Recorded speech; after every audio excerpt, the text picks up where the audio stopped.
Assalamualaikum warahmatullahi wabarakatuh. Perkenalkan, nama saya Hanifah Fauziah dari kelas 3E Manajemen dengan NPM 191100209. Saya dan kelompok saya akan mempresentasikan materi yang berjudul stres kerja dan komunikasi. Langsung saja ke materi yang pertama. Saya akan menyampaikan tentang stres kerja. Yang pertama, pengertian stres kerja. Stres kerja adalah sesuatu kondisi ketegangan yang menciptakan adanya ketidakseimbangan fisik dan psikis yang mempengaruhi emosi, proses berpikir, dan kondisi seorang karyawan. Orang-orang yang mengalami stres kerja menjadi nervous dan merasakan kekhawatiran kronis, sehingga mereka sering menjadi marah-marah, agresif, tidak dapat rileks, atau memperlihatkan sikap yang tidak kooperatif. Adapun pengertian dan definisi stres kerja menurut beberapa ahli yang saya ambil dari beberapa sumber. Yang pertama adalah menurut Handoko. Stres kerja adalah suatu kondisi ketegangan yang mempengaruhi proses berpikir, emosi, dan kondisi seseorang. Hasilnya, stres yang terlalu berlebihan dapat mengancam kemampuan seseorang untuk menghadapi lingkungan dan pada akhirnya akan mengganggu pelaksanaan tugas-tugasnya. Yang kedua, menurut Sasono, stres kerja bisa dipahami sebagai keadaan di mana seseorang menghadapi tugas atau pekerjaan yang tidak bisa atau belum bisa dijangkau oleh kemampuannya. Jika kemampuan seseorang baru sampai angka 5, tetapi menghadapi pekerjaan yang menuntut kemampuan dengan angka 9, maka sangat mungkin sekali orang itu akan terkena stres kerja. Kemudian menurut Charles Desvelberger, mendefinisikan stres adalah tuntutan eksternal yang mengenai seseorang, misalnya objek-objek dalam lingkungan atau suatu stimulus yang secara objektif adalah berbahaya. Stres juga biasa diartikan sebagai tekanan, ketegangan, atau gangguan yang tidak menyenangkan yang berasal dari luar diri seseorang. Stres kerja adalah perasaan yang menekan atau merasa tertekan yang dialami karyawan dalam menghadapi pekerjaan.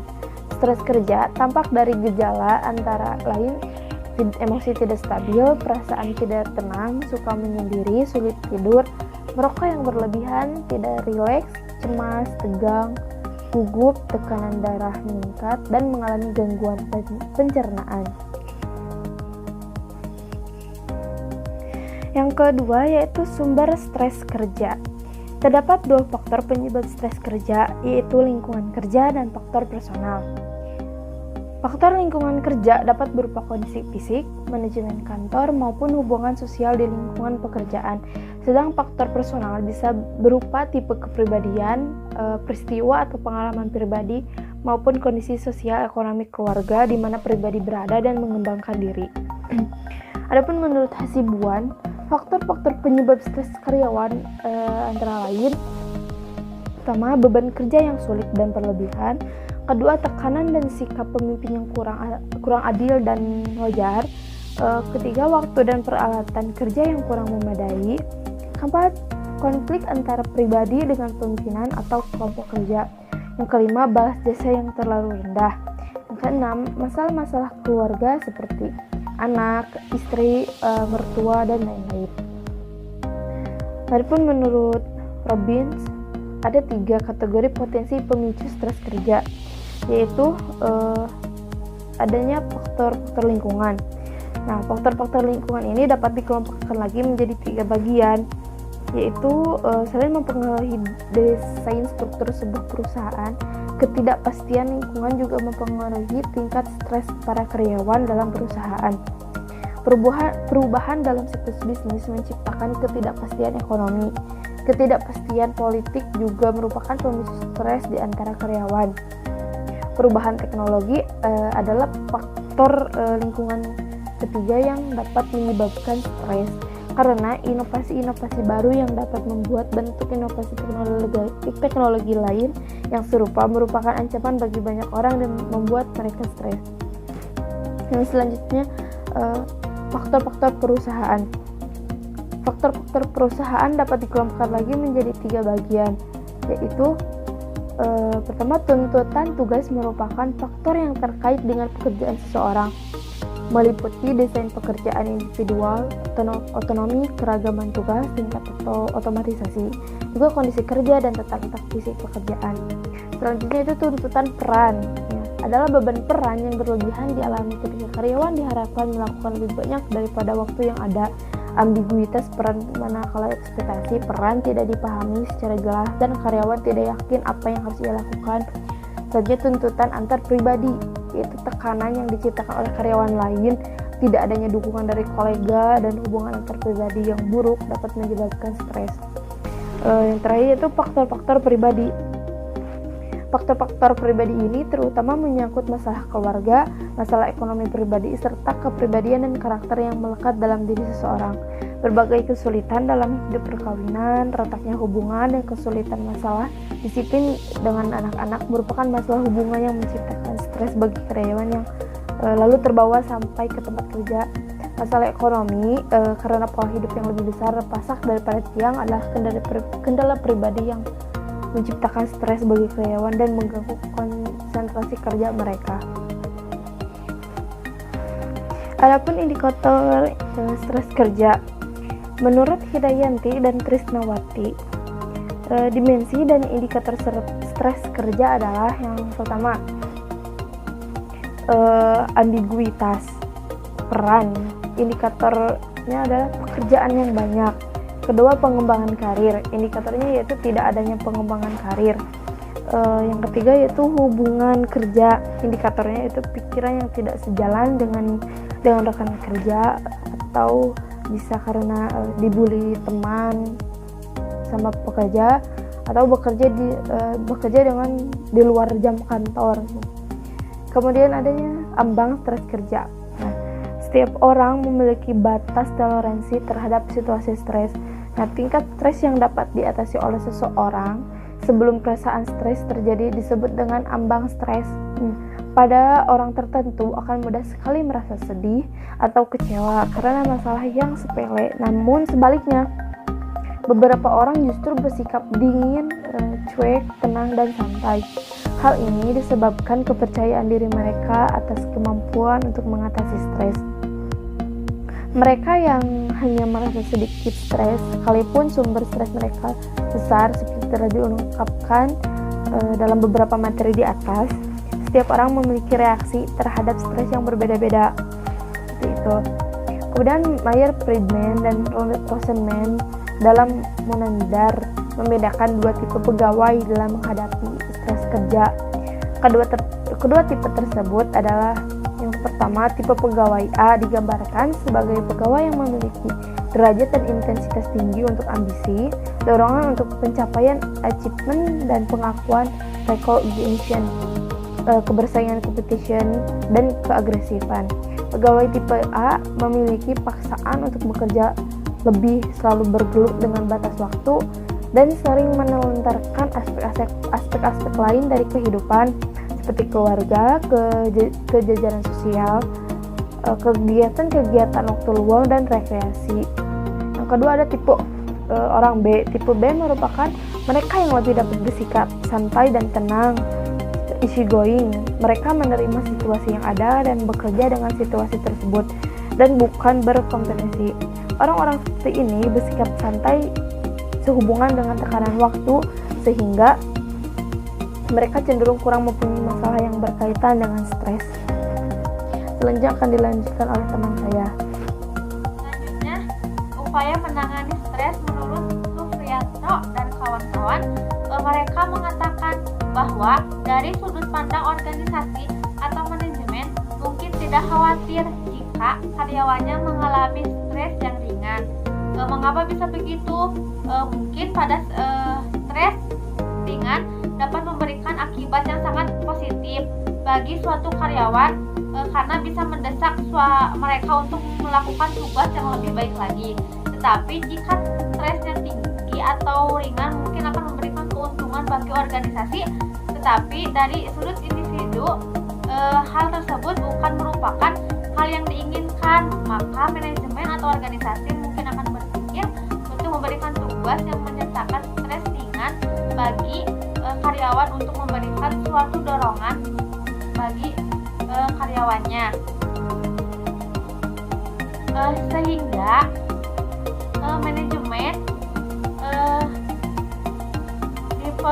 manajemen memerlukan suatu pendekatan yang tepat untuk mengelola stres bagi karyawannya. Ada dua pendekatan untuk mengurangi stres karyawan. Yang pertama pendekatan individual dan yang kedua pendekatan organisasi. Pendekatan individual di sini yaitu suatu pendekatan di mana seorang karyawan dapat berusaha sendiri untuk mengurangi level stresnya. Mungkin bisa dengan cara mengelola waktu, latihan fisik, dukungan sosial yang bisa membuat karyawan tersebut mengurangi suatu stresnya. Menurut pengelolaan waktu, mungkin seorang karyawan dapat menyelesaikan tugas dengan baik tanpa adanya suatu tuntutan kerja yang tergesa-gesa.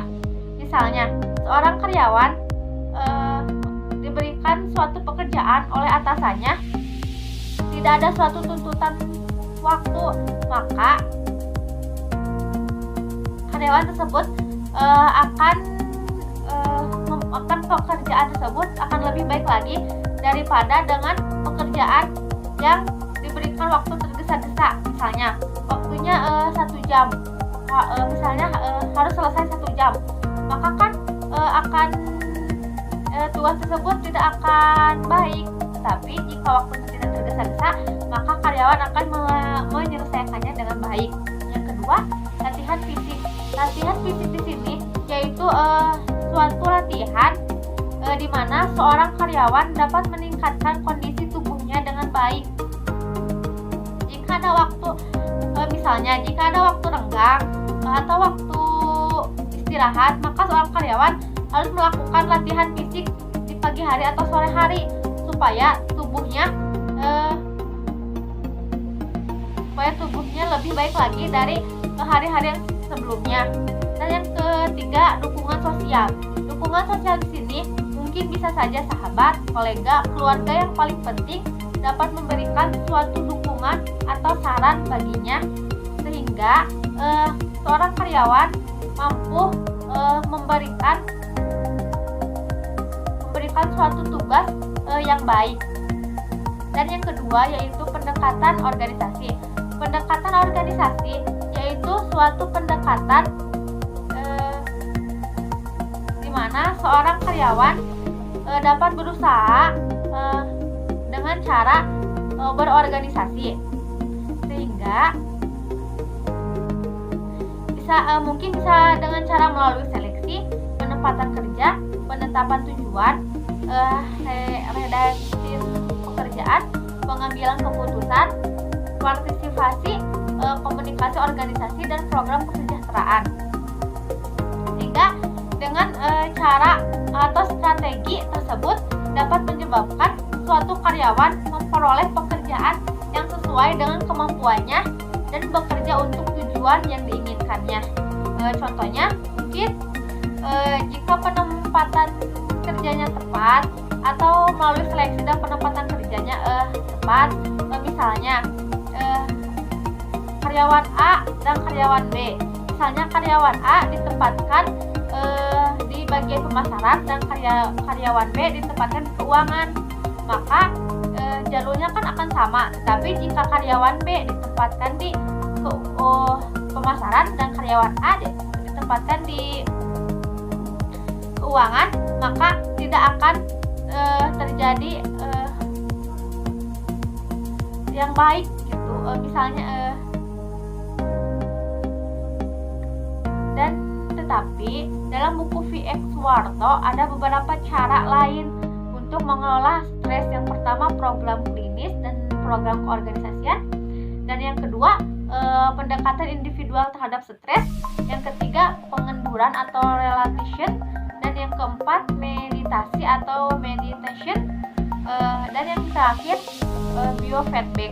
Biofeedback di sini yaitu yaitu suatu metode yang digunakan untuk menjadi individu dalam mengendalikan berbagai proses tubuh secara internal dengan bantuan rekaman yang dapat diperagakan kepada orang yang bersangkutan untuk mengamati jantung, paru-paru supaya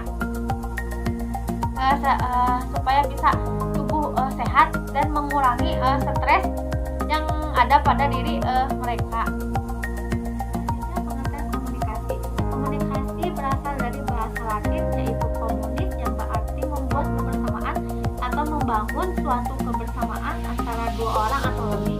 Istilah komunis adalah suatu istilah yang paling sering disebut sebagai asal-usul kata komunikasi yang merupakan akar dari kata-kata Latin yang mirip.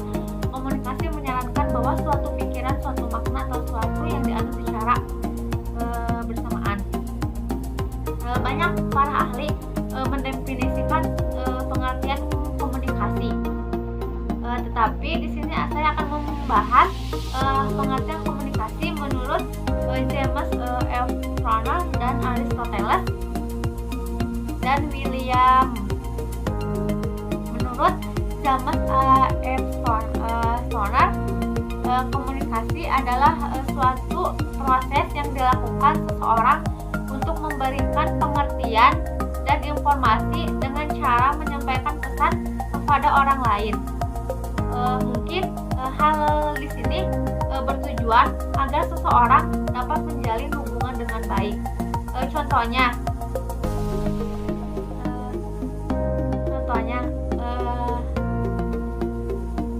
si A mengirimkan pesan kepada si B, maka si B membalas pesan si A, maka mereka saling berkomunikasi dengan baik untuk menjalin suatu hubungan yang baik.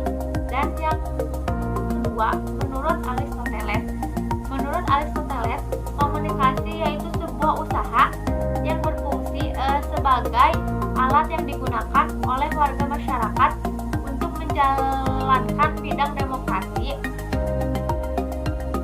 Maksudnya yaitu suatu alat yang selalu digunakan oleh masyarakat untuk mencapai tujuan bersama. Alat di sini yaitu bisa dengan media sosial atau media elektronik atau secara langsung bertatap muka yang bisa berkomunikasi dengan baik dan menjalin suatu tujuan bersama. Tiga, menurut William Friedrich, komunikasi dibagi menjadi dua, yaitu komunikasi antara pribadi. Komunikasi antara pribadi yaitu suatu komunikasi bisa terjadi jika dilakukan dengan cara berkomunikasi secara pribadi atau disebut dengan interpersonal communication. Mungkin maksudnya yaitu sebuah proses yang dilakukan dengan cara bertukar informasi atau perpindahan suatu pengertian antara dua orang, individu atau lebih yang berada dalam satu kelompok yang kecil. Dan yang kedua, komunikasi dalam organisasi merupakan suatu atau sebuah komunikasi dalam organisasi terjadi karena proses pembicaraan untuk memberikan suatu informasi dengan cara sistematis atau memindahkan suatu informasi kepada orang lain yang berbeda dalam sebuah organisasi atau lembaga yang berada di luar organisasi. Proses komunikasi yaitu suatu proses di mana komunikator menyampaikan pesan kepada komunikan sehingga dapat menciptakan suatu persamaan makna antara komunikan dengan komunikator. Proses komunikasi ini bisa bertujuan untuk menciptakan suatu komunikasi yang efektif atau sesuai dengan tujuan si komunikasi pada umumnya. Proses komunikasi di sini banyak melalui perkembangan. Proses komunikasi dapat terjadi apabila ada interaksi antara manusia dan ada penyampaian pesan untuk mewujudkan suatu motif komunikasi.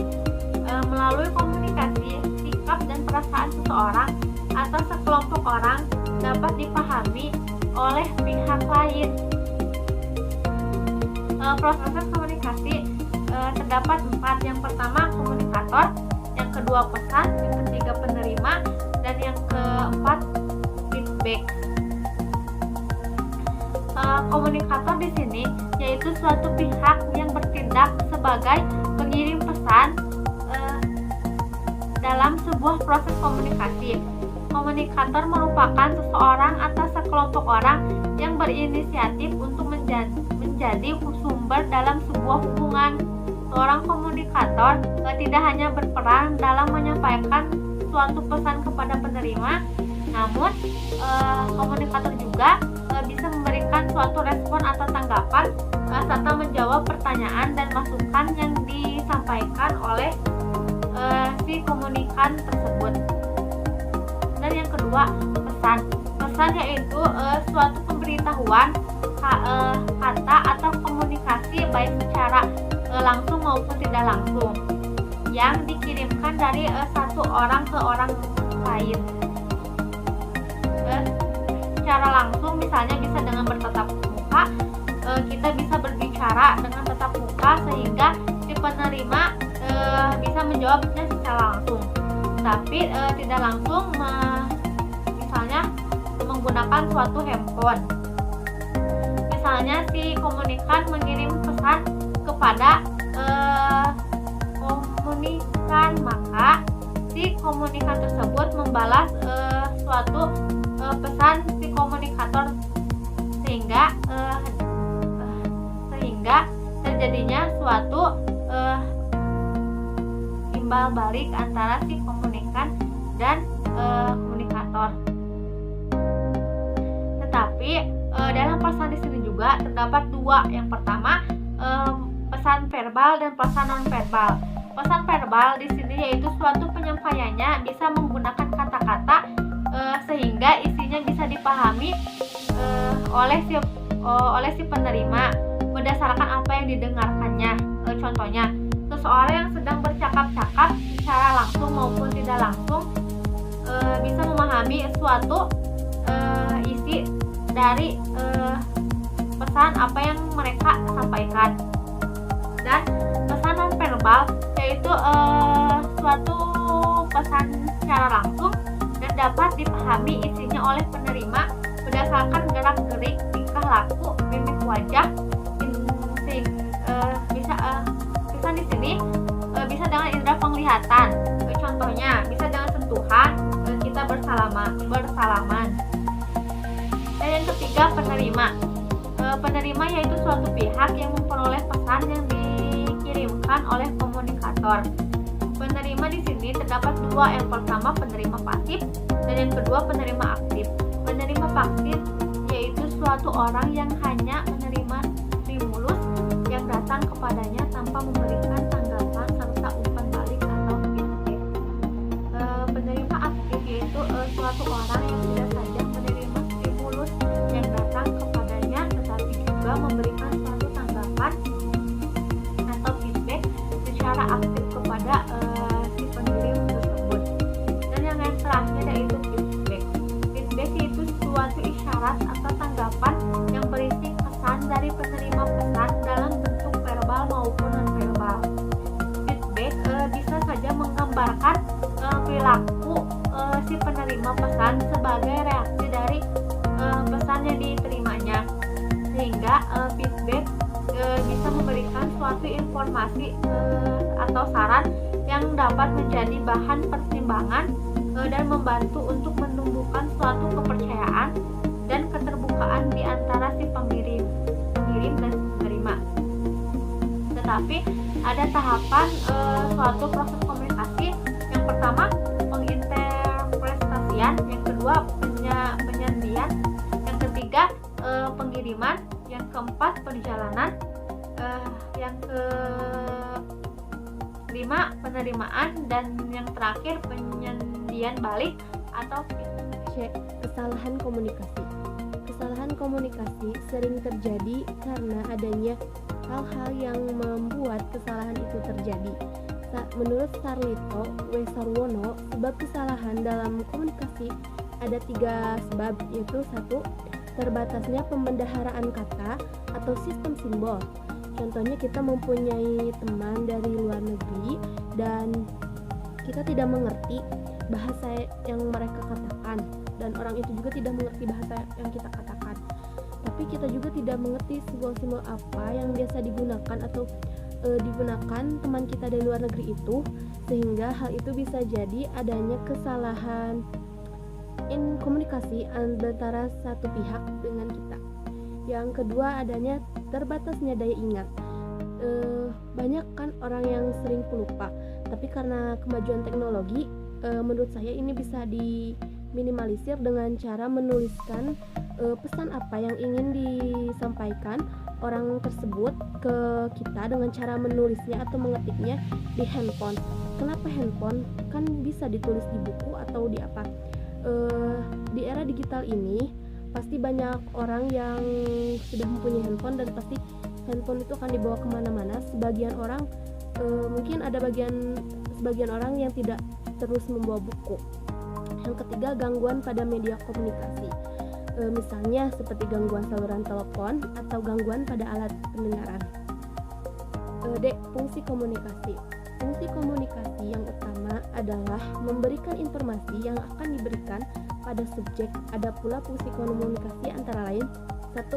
Untuk menyampaikan informasi, 2. Sebagai penyampaian pendapat agar dapat diterima oleh masyarakat luas atau yang berkaitan. Karena dengan cara kita berkomunikasi, kita bisa mengeluarkan apa yang menjadi ide kita untuk menyelesaikan masalah, agar ide kita itu dapat dipertimbangkan oleh masyarakat atau dapat diterima oleh masyarakat. Yang ketiga, untuk menambah wawasan dan ilmu pengetahuan akan suatu hal. Jadi melalui komunikasi nantinya akan terjadi transfer ilmu antara pihak satu dengan pihak lainnya. Contohnya seperti kita sedang belajar di sekolah, pastikan kita akan berkomunikasi dengan gurunya atau maupun dosennya dengan cara bertanya kepada dosennya, atau kita atau dosen akan menjelaskan apa yang kita tidak tahu. Yang keempat, sebagai cara untuk membujuk dan mempengaruhi orang lain. Contohnya ini seperti psikiater untuk mengobati pasiennya, pasti dia akan melakukan komunikasi dengan pasiennya. Yang kelima, guna mengurangi ketegangan atau mencairkan suasana. Misalnya ketika ada pertikaian atau perselisihan pendapat dalam rapat tertentu dengan cara dirundingkan antar belah pihak.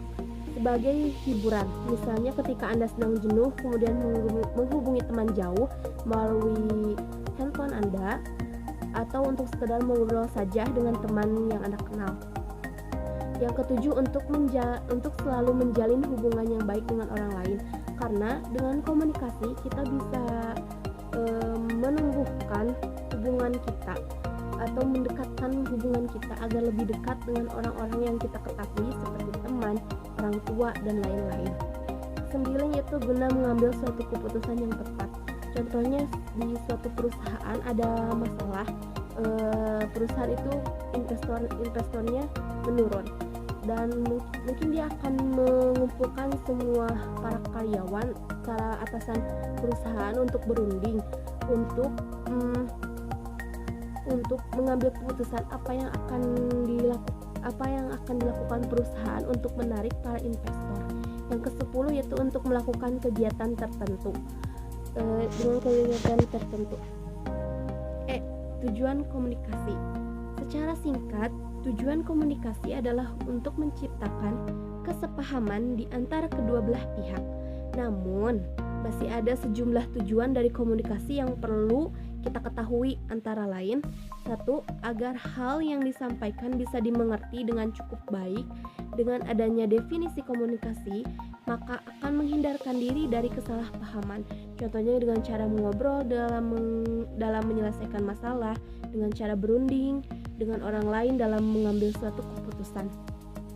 Yang kedua, agar mampu memahami maksud perkataan orang lain. Mungkin ada beberapa orang yang sulit untuk memahami perkataan orang lain. Kita dapat dengan cara mengobrolkannya. Yang ketiga, agar ide, gagasan maupun pemikiran pribadi dapat diterima orang lain terutama dalam gelaran rapat tertentu. Yang keempat, penggerak orang lain untuk mengerjakan suatu, misalnya kegiatan kerja bakti, sosialisasi, dan sebagainya. Kelima yaitu pengembangan wawasan ilmu pengetahuan. Yang keenam, mengembangkan talenta baru. Dan yang ketujuh, pendidikan dan latihan. Assalamualaikum warahmatullahi wabarakatuh. Saya Ahmad Basuni dari kelompok 5. Langsung ke pokok pembahasan. Yang nomor 6, pengertian pola komunikasi. Pola komunikasi adalah cara seseorang individu atau kelompok itu berkomunikasi. Pola komunikasi dalam tulisan ini adalah cara kerja suatu kelompok atau individu dalam berkomunikasi yang didasarkan pada teori-teori komunikasi dalam menyampaikan pesan atau mempengaruhi komunikasi. Di sini ada jenis-jenis komunikasi. Yang pertama ada jenis komunikasi primer. Pola komunikasi primer merupakan suatu proses penyampaian pikiran oleh komunikator kepada komunikan dengan menggunakan suatu simbol sebagai media saluran. Selanjutnya yang kedua ada pola komunikasi sekunder. Pola komunikasi sekunder adalah penyampaian pesan oleh seorang komunikator kepada komunikan dengan menggunakan alat atau sarana sebagai media kedua setelah memakai lambang pada media pertama. Komunikator menggunakan media kedua ini karena yang menjadi sasaran komunikasi yang jauh tempatnya atau banyak jumlahnya. Yang ketiga ada pola komunikasi linier. Pola komunikasi di sini mengandung makna lurus yang berarti perjalanan dari suatu titik ke titik lain secara lurus, yang berarti penyampaian pesan oleh komunikator kepada komunikan sebagai titik terminal. Jadi dalam proses komunikasi ini biasanya terjadi dalam komunikasi tatap muka atau face to face. Tetapi ada kalanya komunikasi bermedia. Dalam proses komunikasi ini pesan yang disampaikan akan efektif apabila ada perencanaan sebelum melaksanakan komunikasi. Yang keempat di sini ada pola komunikasi sirkuler. Pola ini adalah salah satu pola yang digunakan untuk menggambarkan proses komunikasi. Adalah pola sirkuler yang dibuat oleh Osgood bersama Shiham. Kedua tokoh ini mencurahkan perhatian mereka pada peran sumber dan penerima sebagai pelaku utama komunikasi. Yang terakhir ada hambatan terhadap komunikasi. Business Dictionary menjelaskan pengertian hambatan komunikasi dalam konteks komunikasi organisasi, yaitu rintangan yang terjadi dalam lingkungan kerja saat menyajikan pertukaran ide atau gagasan atau pikiran. Adapun hambatan yang terjadi meliputi perbedaan status, perbedaan gender, perbedaan budaya, prasangka, dan lingkungan organisasi. Di sini ada beberapa jenis hambatan komunikasi. Yang pertama ada hambatan sosiologis, yang kedua ada hambatan fisik, yang ketiga ada hambatan mekanis, yang keempat ada hambatan fisiologis, yang kelima ada hambatan psikologis, yang keenam ada hambatan sematik. Sekian dari saya. Terima kasih. Wassalamualaikum warahmatullahi wabarakatuh.